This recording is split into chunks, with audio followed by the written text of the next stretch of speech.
Pues bueno, buenos días a todos. Mi nombre es Fermín López, soy osteópata y miembro del Registro de Osteópatas de España. Y bueno, voy a haceros una presentación para la FBO, para que conozcáis algún tema relacionado con algo de osteopatía. El tema que he escogido es un poco... Y vamos a hablar de la estación, cómo llegamos, cómo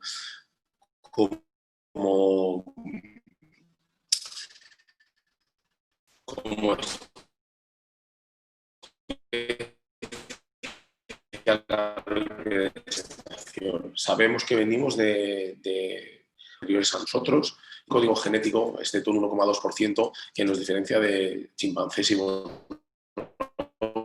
que son a hoy en día los que quedan vivos, pues nuestros familiares más cercanos, ¿vale? Y ese 1,2% de diferencia nos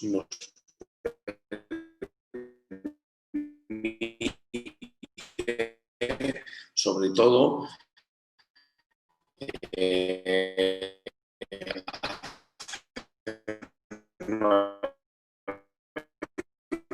estación, generar mucho más grande y permitir la creación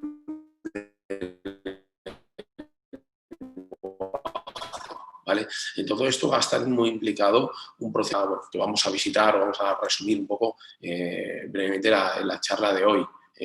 La idea de esto es simplemente dar una especie de pequeña pincelada de lo que más o menos sabemos hasta ahora. Vamos allá.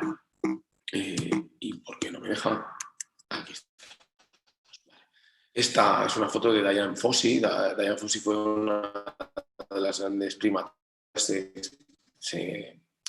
en estudiar al gorila de montaña en Ruanda, ¿vale? Que también es forma parte un poco de los hominoideos, que es la familia a la cual pertenecemos, definiendo los hominoideos como aquellos animales que tienen uñas planas con 5 y, entre otras cosas, pues lo que aquí es que este gorila, lo que básicamente media, ¿vale?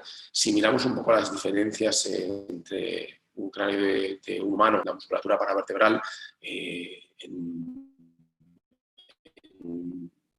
gorila, por ejemplo, están prácticamente paralelas al suelo, ¿vale? Y que genera una gran cantidad de fuerzas compresivas en su mandíbula. Estos animales tienen, como hemos dicho antes, un intestino mucho más grande que nosotros, lo cual significa que tienen que tener una gran capacidad en su boca para tener un instrumento básicamente prensil para poder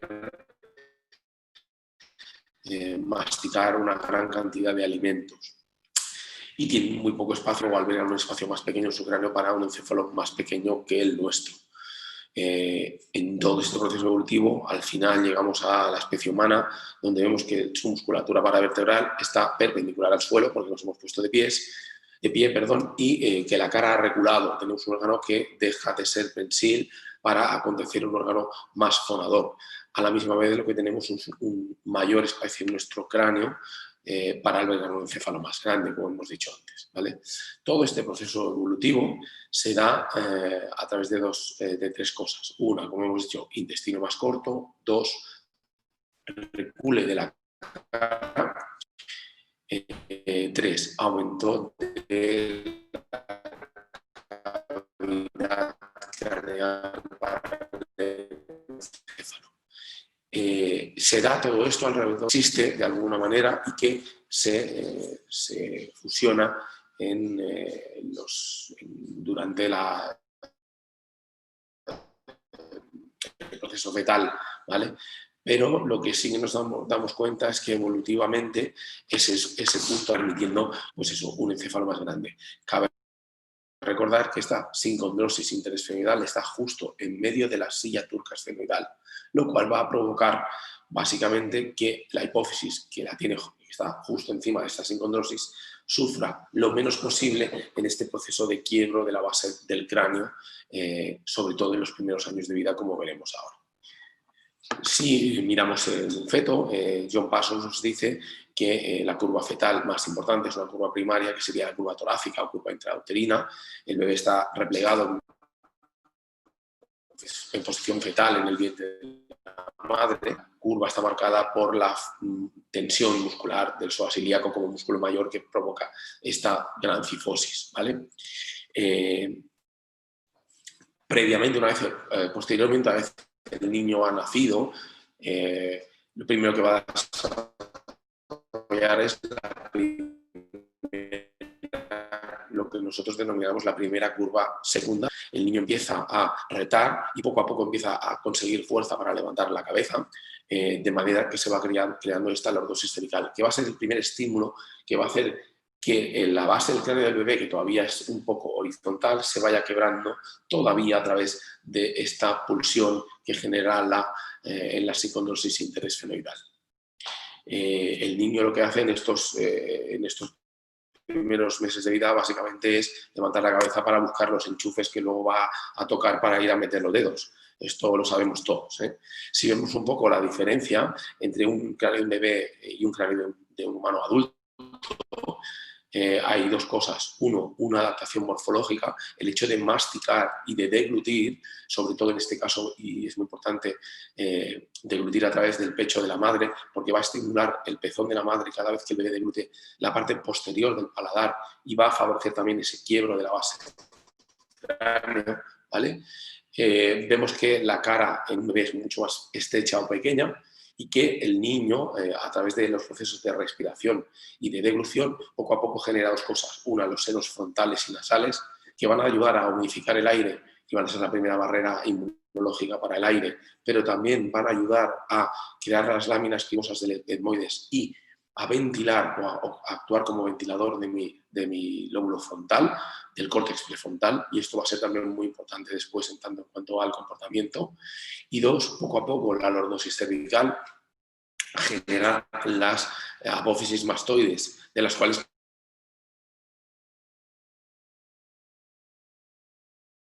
los músculos cervicales. De nuevo, aquí tenemos una máxima que cumple siempre, que decimos la osteopatía, la estructura gobe-función. Poco a poco también las partes que todavía no están osificadas se van a osificar en el bebé. Recordemos que como especie, nuestro parto como humanos antes de que el bebé esté completamente maduro. Esto se da porque sabemos que como especie una pelvis más estrecha, y para evitar que haya problemas en el parto, que la cabeza del bebé crezca antes de que no pueda después salir por el canal de parto, el proceso se adelanta, y poco a poco después todas estas suturas se van a ir acabando cerrando. Lo que hace todo el cráneo en los primeros años de vida es lo que el profesor Fenar describía como una rotación positiva. Si mirábamos el cráneo por el lado izquierdo, la rotación es calificada de positiva si gira en sentido de las agujas del reloj. Así que la base en los primeros años de vida va a ir quebrando a través de esta sincondrosis interesfenoidal y a través de otra cosa muy importante, a través de un eje de los canales semicirculares, del eje vestibular o vestigiano. Aquí cabe recordar que probablemente el sentido más antiguo, más arcaico que tenemos es el sentido leano, que compartimos ya con animales como por ejemplo los peces. Y es a través de este eje por donde en el plano frontal todo el quiebro de la base del cráneo va a levantar la cámara occipital posterior, como vemos en esta foto que nos proporcionó o que está en el libro de Mario Dilfersen-Meyer. De nuevo, lo que vamos a hacer si comparamos arriba los cráneos de un bebé humano y de un adulto humano y abajo en este diagrama los cráneos de un bebé gorila y de un adulto gorila, por ejemplo, vamos a ver que en el diagrama se cruza justo en este eje vestigiano o vestibular. Si vemos los cráneos de los dos bebés son prácticamente muy parecidos, aunque vemos que el gorila todavía ya empieza a tener un borrón más prominente, ¿vale? Lo que vemos al final es que en el proceso hasta llegar a adulto pasan tres cosas. Una, se horizontaliza en los humanos el foramen magnum, de manera que podemos mirar hacia adelante y ponernos de pie. aparece la lordosis cervical para permitir un soporte del peso de la cabeza, y la cara recula en detrimento de generar mayor espacio para el encéfalo. Así que todo este proceso, como decíamos, el bebé en los primeros meses de vida, hemos hablado de una primera curva secundaria, y poco a poco el bebé, después de reptar y gatear, se va a ir poniendo de pie poco a poco, apareciendo la segunda curva secundaria, que sería la lordosis lumbar, hasta que el bebé se pone de pie. Así que las curvas y su desarrollo están relacionadas también con la maduración del cerebro y con los reflejos. Y bueno, hay postulados, por ejemplo, de Littlejohn, que fue uno de los primeros osteópatas más reputados o más conocidos después de Steele, que decía que las funciones principales de las curvas también era proteger al cerebro de las amortiguaciones del suelo por el hecho de la bipedestación. Lo que hace el bebé en los 2-3 primeros años de vida es repetir como todo el desarrollo del árbol de la evolución animal que nos ha hecho llegar hasta la especie humana. El proceso se repite en cada individuo sano los 2 primeros años de vida. Este proceso individual se llama ontogénesis. Cada ser humano rehace una vez más en sí mismo toda la historia de la evolución animal y humana hasta llegar hasta donde estamos. El bebé está en un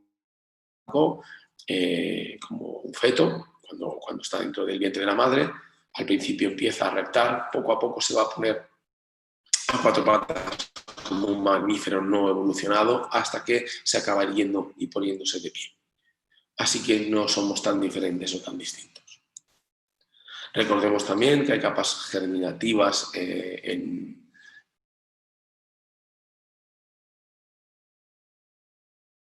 de osificación, una osificación membranosa, que va a ser la zona adaptativa pasiva de traumatismos, que es la cara y la bóveda craneal, y una zona cartilaginosa en la base craneal y el septum nasal. Así que tenemos partes de huesos occipitales, de huesos craneales que conforman la base del cráneo, que tiene una parte activa, porque esto es por donde están todos los huecos y todos los agujeros craneales que tenemos aquí. Y ante cualquier traumatismo eventual en la base craneal, para que esta base no sufra y no se compriman estos orificios por donde sale aire, por donde pasa el aire, pasa el nervio y pasa las arterias. Otra de las leyes importantes de Steele, la ley de la arteria es primaria o absoluta, ¿vale?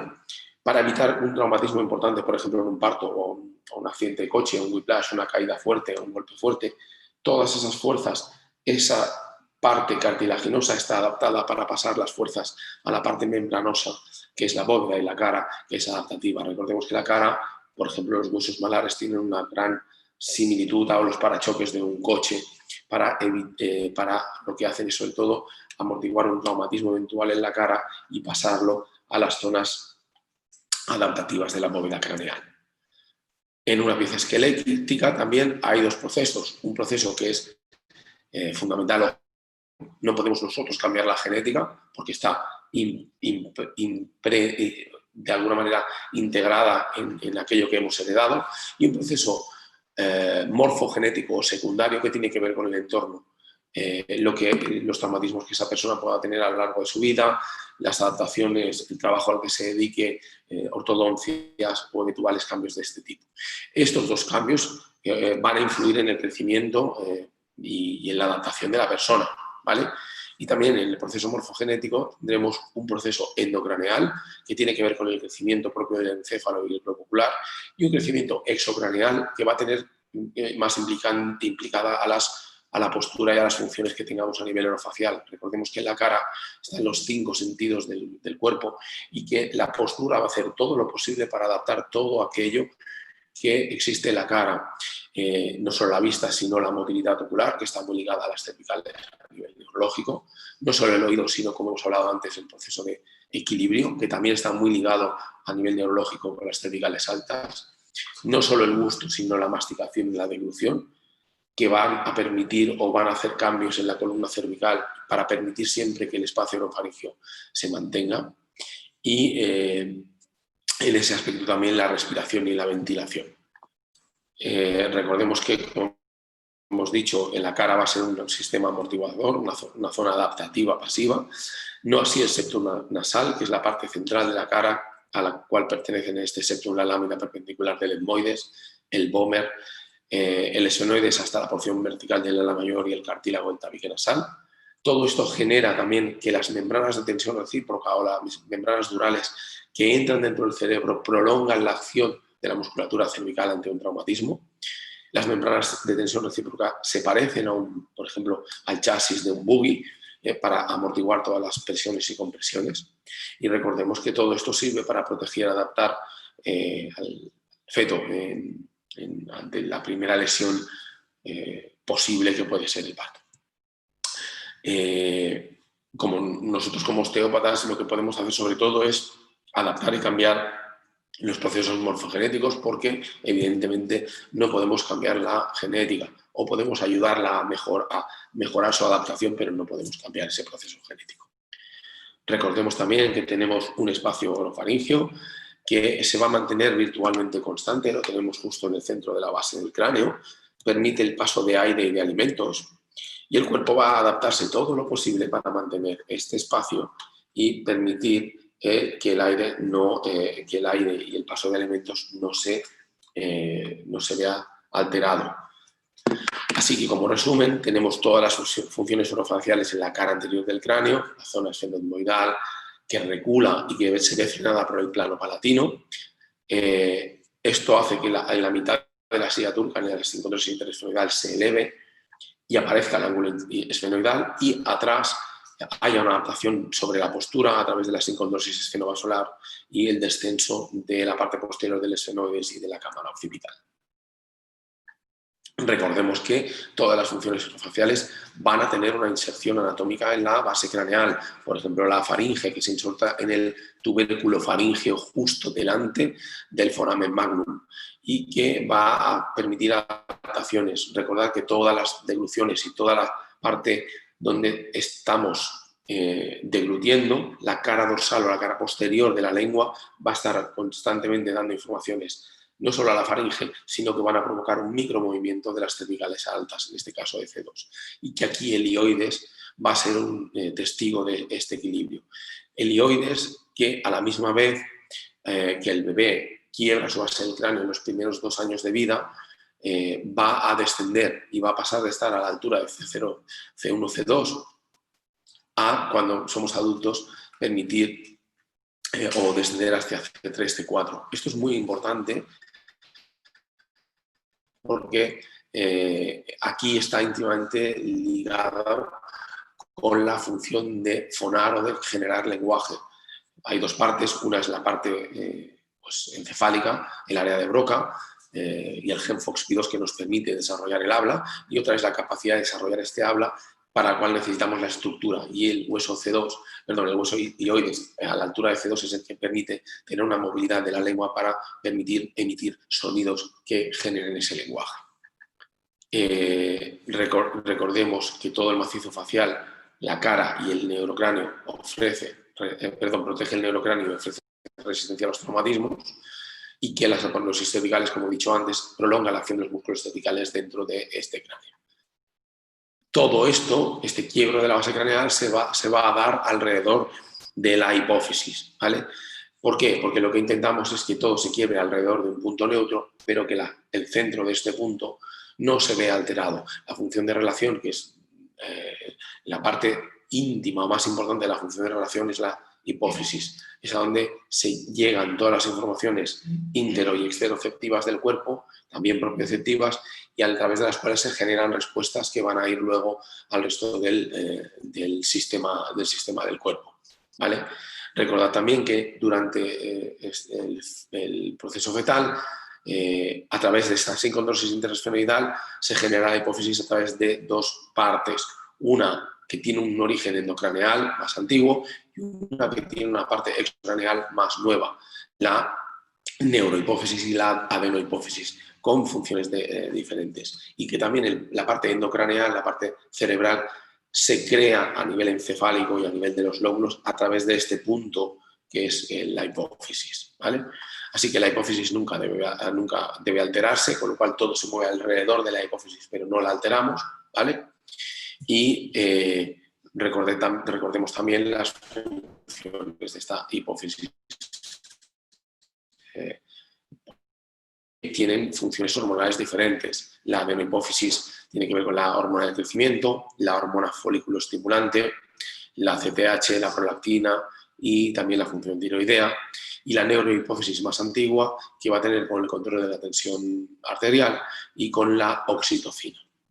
Así que al final todo este crecimiento craneal nos va a permitir también la bipedestación y las adaptaciones a la postura. Como resumen, básicamente lo que tenemos como humanos es que tenemos un intestino más corto y funcional que el de otros hominoideos, la necesidad de alimentos esenciales, somos carroñeros, cazadores, recolectores y que estamos también adaptados a la carrera de resistencia.